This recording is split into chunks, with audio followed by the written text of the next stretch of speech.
राजस्थान से इस वक्त की अहम जानकारी सामने निकल कर आ रही है। प्रधानमंत्री नरेंद्र मोदी ने सीकर में जनसभा को संबोधित किया है और इस दौरान उन्होंने राजस्थान की गहलोत सरकार से बर्खास्त किए गए मंत्री राजेंद्र गुणा की कथित लाल डायरी का जिक्र करते हुए कांग्रेस पर निशाना साधा है। प्रधानमंत्री नरेंद्र मोदी ने कहा है कि कांग्रेस ने सरकार चलाने के नाम पर लूट की दुकान चलाई है। लूट की इस दुकान का सबसे ताजा उदाहरण है राजस्थान की लाल डायरी। लाल डायरी में कांग्रेस सरकार के काले कारनामे बंद हैं। लोग कहते हैं कि अगर इसके पन्ने खुलेंगे तो कांग्रेस सरकार का डिब्बा गुल हो जाएगा। प्रधानमंत्री नरेंद्र मोदी ने आगे कहा है कि लाल डायरी का नाम सुनकर कांग्रेस के बड़े बड़े नेताओं की हालत खराब है और इस डायरी में कांग्रेस सरकार के काले कारनामे बंद हैं। बता दो चले कि राजेंद्र गुणा ने इस डायरी को विधानसभा में भी दिखाया था, जिसके बाद उनको बर्खास्त भी कर दिया गया है।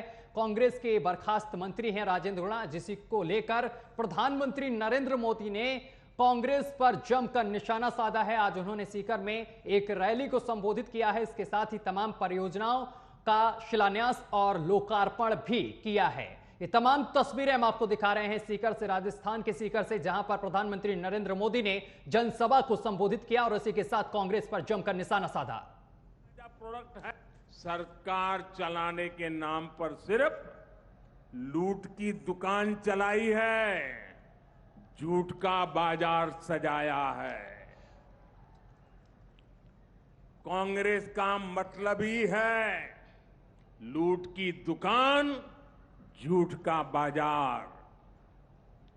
और लूट की इस दुकान का सबसे ताजा प्रोडक्ट है,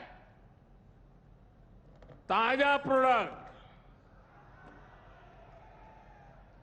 राजस्थान की लाल डायरी। आपने लाल डायरी के बारे में सुना है ना? सुना है ना?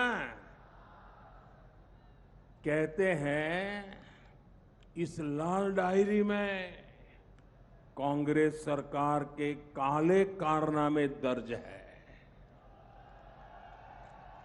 लोग कह रहे हैं कि लाल डायरी के पन्ने खुले तो अच्छे अच्छे निपट जाएंगे। और इस खबर पर अधिक जानकारी के साथ हमारे सहयोगी केके राणा सीधा न्यूज रूम से लाइव हमारे साथ जुड़ गए हैं। केके राणा, आज प्रधानमंत्री नरेंद्र मोदी ने राजस्थान के सीकर से जनसभा को संबोधित किया है और इसके साथ साथ उन्होंने तमाम परियोजनाओं का शिलान्यास और लोकार्पण किया है और वहीं लाल डायरी का जिक्र करते हुए कांग्रेस पर जमकर निशाना साधा है। क्या कुछ मामले को लेकर अपडेट? देखिए, बिल्कुल लास्ट यानी कि साल के अंत में जाकर चुनाव होने हैं राजस्थान में और ये प्रधानमंत्री नरेंद्र मोदी का मिशन राजस्थान था। अगर इसको समझने की कोशिश की जाए तो आज जिस तरह से पूरा भाषण अगर प्रधानमंत्री का देखा जाए तो उसमें सबसे पहले तो ये कि उन्होंने किसानों को आज किस्त जारी की है, जो 2000 रुपए की सरकार किस्त देती है, यानी कि साल में 3 से 4 बार ये किस्त दी जाती है 2-2 हजार रुपए की उसमें। और इसमें दूसरी बात ये कि प्रधानमंत्री ने जिन जिन बातों का जिक्र किया है, यानी कि सीधा सीधा गहलोत सरकार पर निशाना साधा गया। साथ ही उन्होंने विपक्ष के गठबंधन इंडिया पर भी निशाना साधा है और इंडिया पर निशाना साधते हुए उन्होंने इस बात का जिक्र किया कि इंडिया तो ईस्ट इंडिया कंपनी में भी लगा था। और सबसे बड़ी बात यह कि जब पिछली बार भी उन्होंने इंडिया का जिक्र ईस्ट इंडिया कंपनी और इंडियन मुजाहिदीन से जोड़ा था तो उसके बाद इस बात को लेकर प्रधानमंत्री पर हावी विपक्ष हो चुका था कि अब इंडिया से भी उन्हें नफरत होने लगी है। तो उन्होंने इस बात की सफाई भी आज दी और सफाई देते हुए उन्होंने कहा है कि इंडिया जोड़ने का मतलब है देश को लूटना। उन्होंने कहा कि जहां जहां इंडिया लगाया गया, जब जब इंडिया लगाया गया तब तब लूट हुई है। ईस्ट इंडिया कंपनी का उन्होंने जिक्र किया और उन्होंने कहा कि ईस्ट इंडिया कंपनी ने भी इंडिया इसीलिए लगाया था ताकि वो देश को लूट सके। साथ ही उन्होंने कहा कि उस समय पर भी एक नारा दिया गया था जब देश गुलाम था और आजादी के लिए कि क्विट इंडिया, तब ईस्ट इंडिया कंपनी को क्विट करने के लिए कहा गया था। लेकिन आज एक नए नारा देने की जरूरत है और जिसमें भ्रष्टाचार क्विट इंडिया, जिसमें है परिवारवाद क्विट इंडिया। उन्होंने कहा कि इसी तरह से हमें भी इस नारे की जरूरत है। लेकिन प्रधानमंत्री बोलते हुए शायद उस बात को भूल गए। उन्होंने कहा कि इंडिया जब जब जिस जिस नाम के साथ लगाया गया, यानी कि देश को लूटने की बात की गई, तो फिर जब वो लिखते हैं कि प्राइम मिनिस्टर ऑफ इंडिया, तो क्या वो देश को लूटने की बात करते हैं? फिर जब वो इस बात को लिखते हैं, जब वो स्किल इंडिया जैसी योजना चलाते हैं, स्टार्टअप इंडिया जैसी योजना चलाते हैं, मेक इन इंडिया जैसी योजना चलाते हैं, तो क्या वो देश को लूटने की ही बात कर रहे थे?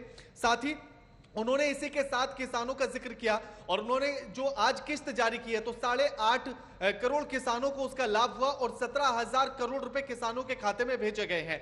यानी कि ये सीधा सीधा किसानों को साधने की कोशिश और उसके साथ ही जो पूरी बातें उन्होंने की, उसके बाद उन्होंने सरकार के भ्रष्टाचार पर सीधा निशाना साधा और उन्होंने कहा कि राजस्थान को लाल डायरी तो याद होगी ही। 2-3 दिन पहले का मामला जब विधानसभा के भीतर कांग्रेस के बर्खास्त नेता राजेंद्र गुड़ा एक लाल डायरी को हवा में लहराते हैं हाथ उठाकर विधानसभा के भीतर और वो कहते हैं कि अगर इस डायरी का एक एक पन्ना खुलेगा तो गहलोत सरकार की सच्चाई सामने आ जाएगी, किस तरह का भ्रष्टाचार पूरी सरकार में किया गया उसका पूरा लेखा जोखा इस किताब के भीतर है, इस लाल डायरी के भीतर है। उसी बात का जिक्र उन्होंने किया कि भ्रष्टाचार किस तरह से चरम पर राजस्थान में और कांग्रेस की सरकार में है, वो उस लाल डायरी से साफ हो जाता है। यानी कि सीधा सीधा राजस्थान को साधना और लास्ट में, साल के लास्ट में जाकर जो चुनाव राजस्थान के भीतर होने हैं उसी पर पूरा का पूरा आज का भाषण और आज का जो दौरा था और सभा थी प्रधानमंत्री की केंद्रित थी। सत्यम, चलिए के राणा, बहुत बहुत शुक्रिया आपका तमाम जानकारी साझा करने के लिए।